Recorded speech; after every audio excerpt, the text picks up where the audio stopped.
His kind permission సభా కార్యక్రమాన్ని proceedings ని కొనసాగిస్తారు. దానికి మరికొద్ది క్షణాల్లో మన గౌరవనీయులు సమయ పాలన తెలిసినటువంటి పెద్దలు కాబట్టి మరొక మాట గుర్తు చేసుకుంటే మన ప్రధాని ఇచ్చినటువంటి పిలుపులు మీకు తెలుసు కదా.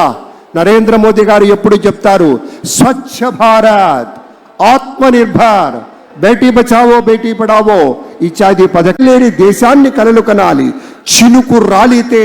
చినుకు రాలితే విత్తనమై మట్టి గుండెల్లో దూరి మొక్కై తనువంతా విచ్చుకొని మహావృక్షంగా ఎదిగి రేపటి రోజుకు కావలసినటువంటి విత్తనాలను కూడా అందించేటువంటి రీతిలో ఎదగాలన్నదే లక్ష్యంగా ఉన్నటువంటి నేత మన ముఖ్యమంత్రిగా చంద్రబాబు నాయుడు గారు ప్రమాణ స్వీకారం చేయబోతూ ఉన్నారు. అలాగే మరి ఫార్మర్ గవర్నర్ ఆఫ్ తెలంగాణ, ఇటీవల రాజకీయ రంగ ప్రవేశం కూడా చేసినటువంటి డాక్టర్ తమిళిసై సౌందరరాజన్ గారికి సవినయంగా స్వాగతం పలుకుతున్నాం. మేడం గారికి చాలా ప్రత్యేకమైనటువంటి స్వాగతం అమ్మా. డాక్టర్ తమిళిసై సౌందరరాజన్ గారు తెలంగాణ రాష్ట్రంలో గవర్నర్గా ఉన్నా కూడా నిమిషాల్లో ఇక్కడికి రాబోతూ ఉన్నారు.